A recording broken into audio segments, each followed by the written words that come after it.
एक शाम प्राची टीवी पर सीरियल देख रही होती है। तभी उसकी सास वहां आती है। अरे सीरियल में तो ऐसे मग्न है जैसे आज रात का खाना पड़ोसी आकर बनाएंगे। मुझे पता ही नहीं था आपने अपने बेटे की शादी पड़ोस में भी की हुई है। हैं? मतलब? मतलब इस घर में सारा काम बहू ही करती है, आप तो सिर्फ खर्राटे मारती हैं। अच्छा जी, फिलहाल तो तुम आराम फरमा रही हो, चलो जाओ, ये मेरे टीवी देखने का समय है। आहा, इसीलिए मुझे भगाया जा रहा है। सॉरी, अब तो बिल्कुल नहीं जाऊंगी।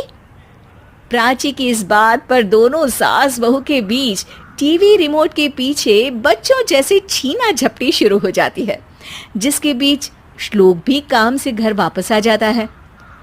हाँ, आज मेरी चूहे बिल्ली की जोड़ी किस बात पर झगड़ रही है? अरे तेरे बीवी मुझे टीवी ही नहीं देखने दे रही।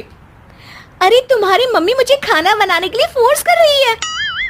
अरे वाह, ऐसे बेतुके रीजन पर तो बच्चे भी झगड़ा नहीं करते। अरे मुझे कुछ मत बोल, सब इसने ही शुरू किया है।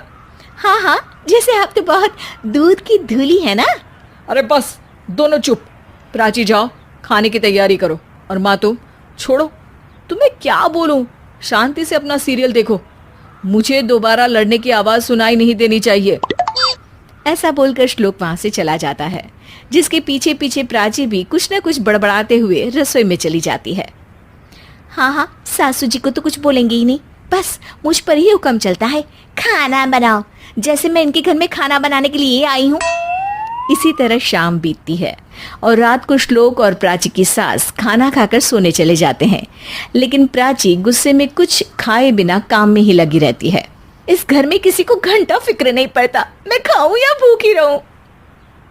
प्राची कुछ देर के लिए रसोई से बाहर जाती है और जैसे ही वापस आती है तो वहां दूध का भरा ग्लास देखकर हैरान रह जाती है।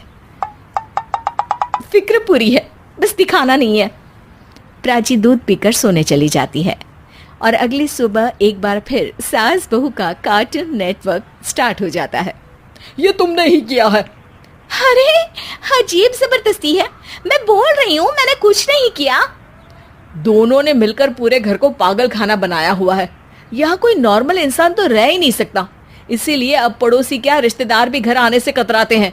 और सुन बेटे, तू भी चंगा, तेरी माँ भी चंगी, तेरी बीवी भी चंगी, रिश्तेदार।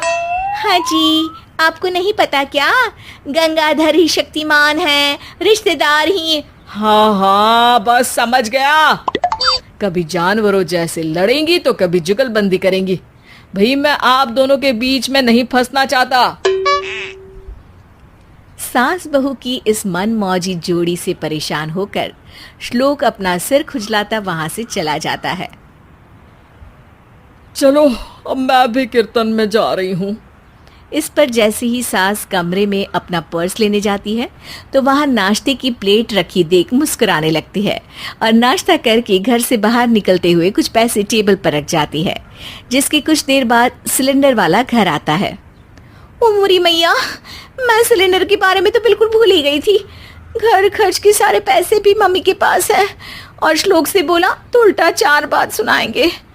प्राची ये सोच ही रही होती है कि अचानक उसका चेहरा चमक उठता है और वो घर में आकर इधर उधर देखने लगती है। तभी उसकी नजर टेबल पर रखे पैसों पर पड़ती है, जिन्हें वो सिलेंडर वाले को दे देती है। ये सब श्लोक देख लेता है। अच्छा बेटे, इतना बड़ा घोटाला, सबके सामने मैं तेरी दुश्मन और पीठ पीछे तेरी मेरी यारी।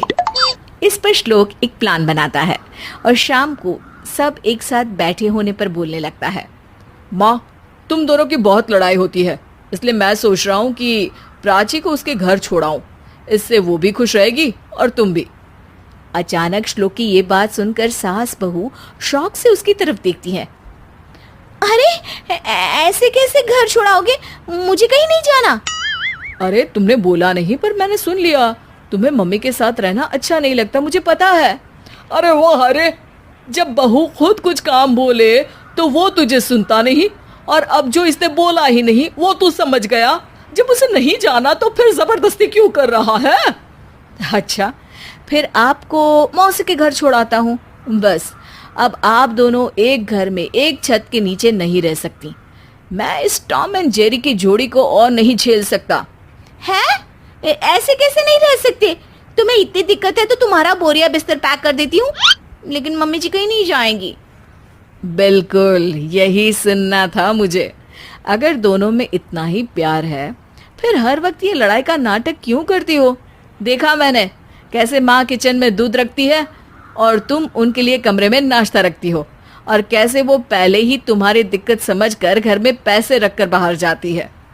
अरे भाई, इतना ड्रामा तो डेली सोप में भी नहीं होता जितना तुम दोनों ने इस घर में फैलाया हुआ है। तू हमें टॉम एंड जेरी बोलता है ना, तो याद कर वो दोनों भी एक दूसरे को बाहर वालों की बुरी नजर से बचाने के लिए हमेशा सबके सामने लड़ते थे, लेकिन अकेले में दिक्कत के समय मदद भी तो करते थे। बस हमारा रिश्ता भी कुछ ऐसा ही है। और वैसे भी अगर सास बहू में तू मैं नहीं होती तो दुनिया वालों को कहानियां कैसे मिलेंगी?